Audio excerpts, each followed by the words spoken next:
कुर्सी नशीनों को ईमान की तरफ दावत दी तो बहुत सस्ते में निपट सकता है। हम मायूस नहीं हैं, लेकिन आपका ताउन न मिलने की वजह से मेरा दिल अभी भी टूटा टूटा सा है कि नहीं करने देंगे, करेंगे भी नहीं, करने भी नहीं देंगे। इस बात पर लोग सोच लें, जिन्होंने इस दावत के अंदर जिस दर्जे के रोड़े अटकाए वो सब मुजरिम साबित होंगे। क़यामत के दिन इंशाअल्लाह देख लेंगे। मैं तो कभी कभी कहता हूं झल्ला करके, बात समझा नहीं सकते, इतना कह दिया कि बैन को बैनी यौमल क़यामा, तेरे मेरे बीच में अब क़यामत के दिन ही बात होगी। क्या कर सकते हैं? क्यों रुकावट डाली गई इसके अंदर? किसी कहने वाले ने और उसके चंद लुटे पिटे साथियों ने, बहुत गरीब लोगों ने इतनी बात कही थी कि एक रुकू कुरान शरीफ का रोज समझ के पढ़ो, फिर तुमको जो ठीक लगे वो करो। ये बात कौन सी ऐसी थी जिसमें इतने हंगामे करने की जरूरत, इतने फतवे निकालने की जरूरत थी, मस्जिदें खाली कराने की जरूरत, क्या जरूरत पेश आई? हाँ, वो कोई चीज तुमसे तलब करते, कोई माल तलब करते, चंदे तलब करते तो कोई बात भी थी कि भाई पैसे मांग रहे, लाओ हिसाब। ऐसी तो कोई बात नहीं थी इसमें। क्यों तुमने इस शहर के अंदर रोड़े डाले? जिन्होंने भी अल्लाह की आयत के मुकाबले में रोड़े डाले, न खुद समझा उसको, न दूसरों को समझने दिया, न खुद चले इस पर और दूसरों को चलने दिया, उसने फरमाया कि मैं इनके लिए आसमान के दरवाजे नहीं खोलूंगा। हदीस शरीफ में आता है कि आसमान में भी फरिश्ते चौकीदार भरा पड़ा है। आया, उसने कहा कौन है? बोले फाइल में लिखा हुआ ये फला बिन फला है। उसने भी देखा अपने रजिस्टर में, तुम्हारा नाम लिखा हुआ हूं। तो इस्माइल खां मोहम्मद खां आया है शतरंजीपुरे से, मत आने दो, बोले यहां जगह नहीं, ले जाओ वापस। उसने कहा इसराइल खां अहमद खां आया है, कहां से आया? तो बोले फलानी जगह से, आने दो, बोले देख लिया उसने रजिस्टर। अब वो खुद फरिश्ते भी परेशान है ले जाने वाले, कोई ले तो जाओ, कल को इसका इल्जाम नजर है कि आसमान के दरवाजे हमारे लिए क्यों नहीं खुल सकते। हदीस शरीफ में आता है बदबूदार रूह होगी उसकी, इतनी भयानक रूह होगी कि खुद फरिश्ते भी उसको रखने के लिए तैयार नहीं। ऊपर वाला का ले जाओ वापस इसको, ये नहीं चल सकता। इससे एक बात यह भी साबित हुई कि जन्नत आसमानों में है, ये तफसीरी नुक्ता है और ये साबित है। फरमाया एक मुकाम पर जिब्रील अलैहिस्सलातु वस्सलाम की और हजरत सल्लल्लाहु अलैहि वसल्लम की मुलाकात है मेराज में। वलक़द राअ नज़रतल उख़रा इंद सिदरतिल मुंतहा इंदहा जन्नतिल मावा। इस नबी ने जिब्रील को एक मर्तबा और भी देखा है, जिब्रील को असल शक्ल में एक मर्तबा और भी देखा है। कहां देखा है? सिदरतिल मुंतहा, यानी चारों तरफ से सिलबंद कंपाउंड है कि कोई फटक नहीं सकता, उधर जिब्रील भी नहीं जा सकता। इंदा जन्नतुल मावा, वहां ठिकाने की जन्नत है। तो मालूम हुआ कि 7वें आसमान के आखिरी सेक्शन में जन्नत है। तुम ये कब्रें पूछ के पहुंच जाओगे वहां पर, और ये अपनाए वतन की कौमें ढोल बजाते हुए और सांप बिच्छू की बंदगी करते हुए जन्नत पहुंच जाएं? क्या रखा है इस बात में? क्या दिमाग खराब हुआ इंसानियत का? और इस खराबी की वजह तुम हो। तुमने अगर इस खोल दिया होता इस मुल्क में, क्या मैं कहता हूं किसी मुल्क में नहीं खुला है, इस दौर के अंदर इसको खोल देना चाहिए। एक ही काम करने का है, सब काम अल्लाह के फजल से हो गए।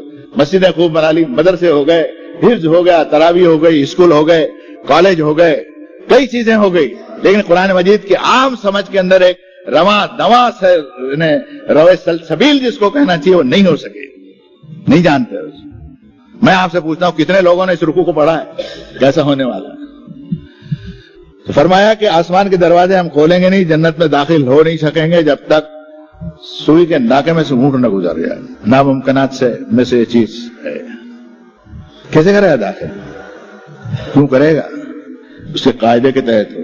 तिलकल जन्नतुल्लती नूरसु मिन इबादिना मन काना तकिया। जन्नत का वारिस हम आदम से फरमाया कि तेरे बेटों में से हर शख्स को कर दें, कोई बंदिश नहीं है, तकिया होना चाहिए, हमारा लिहाज करते, हमसे डरता, हमारा हुक्म मानने में तेजी करे, हमारा हुक्म तोड़ने की हिम्मत ना बताए, हौसला ना बताए, हमारी बात को मानेगा, हम उसको दाखिल करें। सबको दाखिल कर देंगे, सबको दाखिल कर देंगे तो पैगंबरों की भी जन्नत में उनका भी मजा किरकिरा हो जाएगा। औलिया अल्लाह और उलमाए रब्बानी भी घबरा जाएंगे कि हम तो इतने पापड़ बेल के आए, ये मुर्दा भी आ गया हमारे बाजू बेटिकट। क्या इंसाफ होगा लोगों के साथ में कि वो इतनी मेहनत करके पहुंचे, ये भी बेटिकट पहुंच गया? ये दुनिया का दस्तूर नहीं है, ये यहां आखिरत का दस्तूर है, और उस बात आगे खुलेगी। जहन्नम के बारे में जो बात यहां फरमाई गई है, डरना चाहिए, अल्लाह से दुआ करना चाहिए कि रब्बना क़िना अज़ाब अन्नार। اللہ ہم کو بچا لے. ربنا انک من تدخل النار فقد اخزیتہ وما للظالمین من انصار.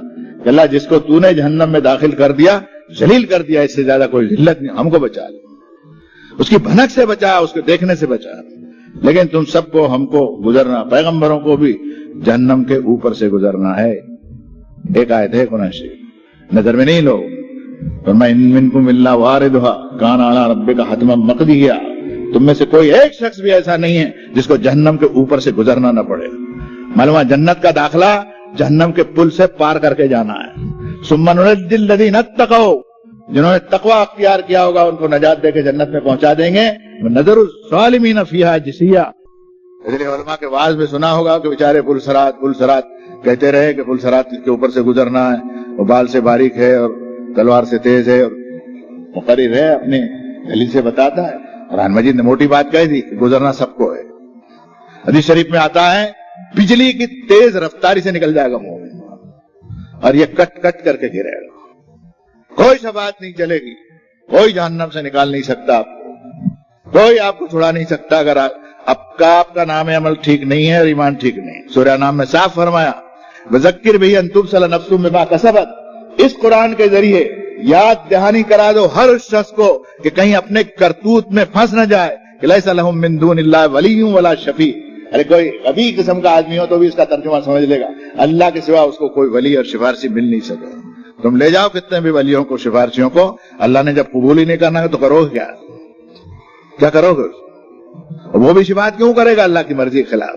کہ قانون الہی کو جنہوں نے کھلے خزانے توڑا ہے اور اہل حق کو کام بھی نہیں کرنے دیا ان کو جنت میں جانے دے گا؟